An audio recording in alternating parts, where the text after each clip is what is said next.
Hola, buenos días desde La Habana. Soy Joanny Sánchez y estoy aquí en este martes abriendo una a una las persianas de la ventana 14 para asomarme junto a ustedes a los temas y las noticias más importantes de este 5 de noviembre de 2019 aquí en Cuba. Hoy comenzaré con una reflexión muy personal y también emocional. A punto de cumplir 500 años, La Habana es varias ciudades en una.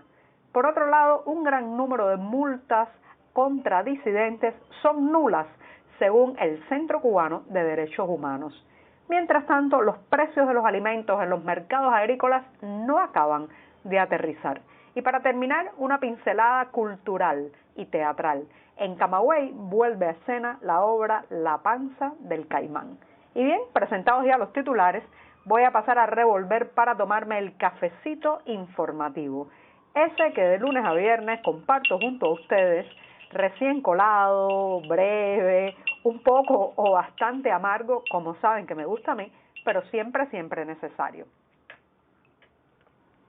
Después de este sorbito que me da muchísimas energías para seguir, les recuerdo que pueden ampliar todos estos temas y estas noticias en las páginas del diario digital 14 y medio que hacemos desde dentro de Cuba. Advertir también a nuestros lectores residentes en territorio nacional que lamentablemente tendrán que hacer uso de proxies anónimos o de servicios de VPN para saltarse la censura y lograr entrar a nuestro sitio digital desde los servidores cubanos. Y dicho esto, voy a pasar al primer tema que ya les avisaba y adelantaba, que se trata de una reflexión con una mirada muy personal y también emocional.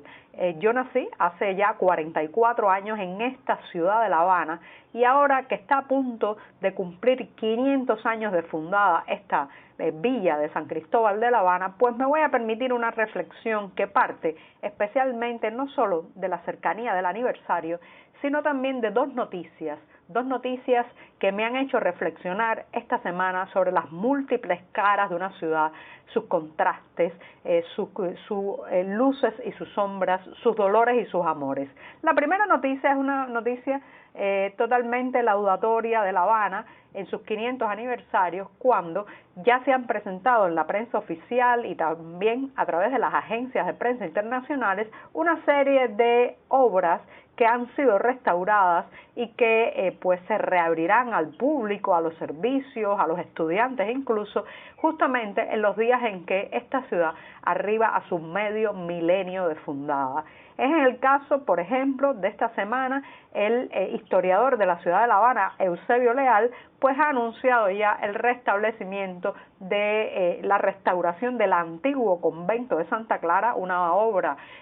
simbólica y emblemática de la parte vieja, el casco histórico de esta capital cubana, y bueno, pues ha sido restaurada después de varios años y va a ser un inmueble que se dedique a la docencia, especialmente a la docencia vinculada a la arqueología, la restauración inmobiliaria, y acogerá a muchos jóvenes de las escuelas taller de artes y oficios que tendrán allí la posibilidad de estudiar y bueno, pues trabajar al mismo tiempo en esta difícil profesión y tan necesaria que es la arqueología. Paralelamente a esta noticia, que es una noticia que da ánimo porque significa que se ha restaurado como decía, un inmueble emblemático de esta ciudad, el domingo en la noche ocurrió un terrible accidente tras derrumbarse una casa ubicada en el municipio Playa, al oeste de La Habana, y en esa casa, en el garaje, vivía una familia compuesta por una abuela, una madre y una niña de 13 años. La vivienda se desplomó y al desplomarse, pues hubo que hacer un operativo de salvamento que duró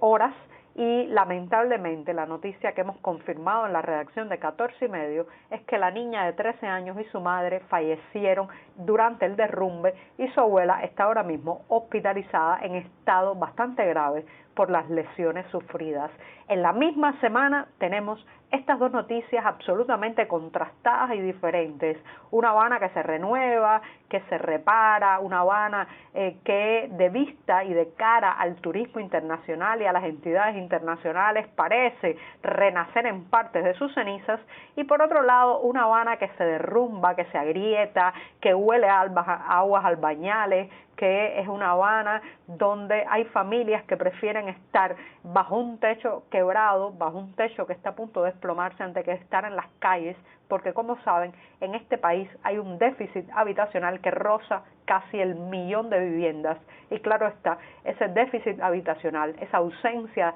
de casas disponibles se hace mucho más aguda y traumática aquí en la capital cubana, donde vivimos más de 2 millones de habitantes. Entonces,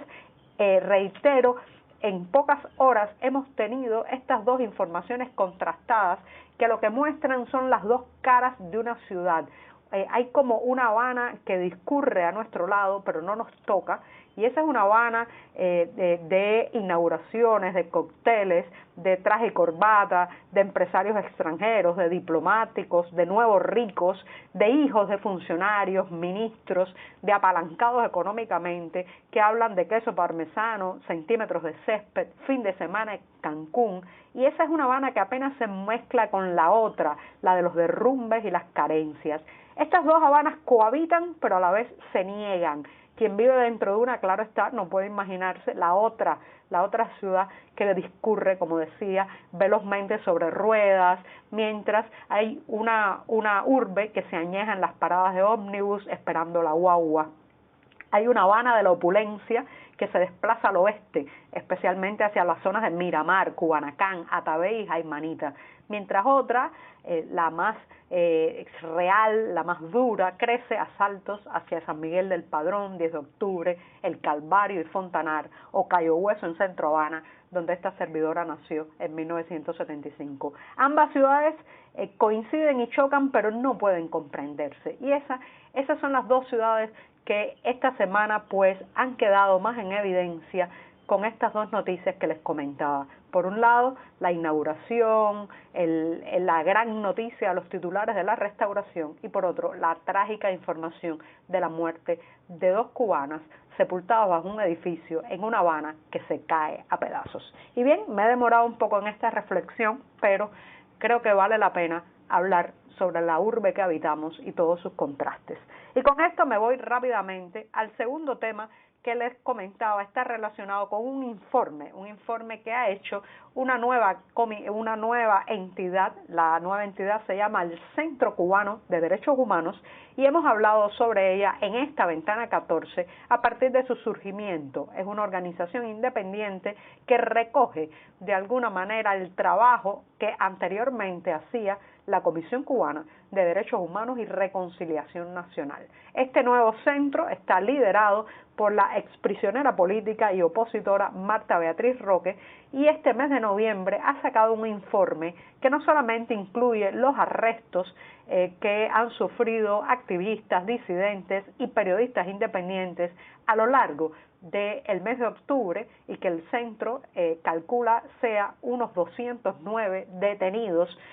bajo esta condición de arrestos arbitrarios, sino que arroja luz sobre algo muy importante y es la posible nulidad o carácter nulo de muchas de las multas, penalizaciones económicas que han sufrido estos disidentes y activistas de derechos humanos. ¿Por qué? Según el Centro Cubano de Derechos Humanos, estas multas muchas veces no cumplen los requisitos legales, están mal formuladas, a veces no corresponden la multa con el delito que dicen penalizar y este centro llama a todas las personas que estén en estas circunstancias que se acerquen, que pidan asesoría, que busquen un abogado y sobre todo que imputen la veracidad, legalidad de estas multas. Y bien, me voy ya al tercer tema que está relacionado con los precios de los productos agrícolas, algo que ha sido también una constante en este podcast que he comentado mucho a lo largo de este año, porque como saben, ha habido varias intenciones o decisiones gubernamentales para impedir que los precios de los mercados suban, que haya una inflación, a partir sobre todo de la subida salarial de julio pasado. ¿Qué es lo que ha ocurrido? Bueno, en las páginas del diario digital 14 y medio tenemos una sección pequeña y muy sencilla, pero muy reveladora. Allí cada martes, un día como hoy de la semana, subimos los precios de los productos más importantes en varios mercados agrícolas de todo el país. Es un ejercicio informativo y periodístico muy sencillo colocar cuánto vale este martes la libra de frijol colorado, la libra de carne de cerdo con hueso o sin hueso, los garbanzos, la yuca, la malanga,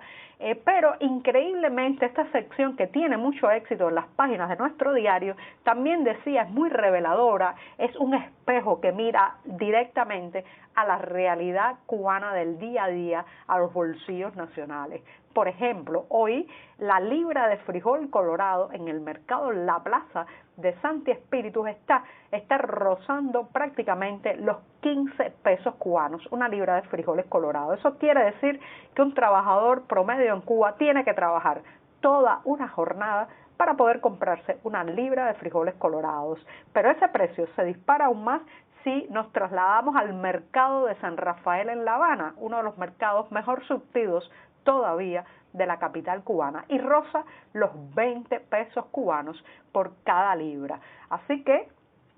un trabajador tendría que ser ya un profesional diplomado para poder comprarse con el salario de un día una libra de frijoles colorados. La carne de cerdo también, a pesar de los intentos de imponer precios topados, sigue manteniéndose inaccesible para muchos bolsillos nacionales, o al menos para los bolsillos nacionales que solo viven de un salario decente. Para comerse un arroz con frijoles y un poco de carne de cerdo en Cuba, muchas veces las familias tienen que tener entradas ilegales provenientes de los negocios en el mercado negro, el desvío de recursos estatales o ser ayudados por un pariente en el extranjero que le mande una remesa. Y con esto me voy rápidamente a un anuncio teatral. Desde el pasado 2 de noviembre se ha reestrenado en Camagüey la obra La Panza del Caimán del dramaturgo Mario Junquera. Se presenta todos los viernes y sábados de este mes de noviembre a las 9 de la noche. La recomiendo enfáticamente. La Panza del Caimán es una obra que habla de los proyectos y fracasos gubernamentales, pero sustentado en el patriotismo, dice su director y dramaturgo principal, en preservar la patria, ante todo, en medio de los desastres ocurridos. Con esto me voy hasta mañana. Muchas gracias.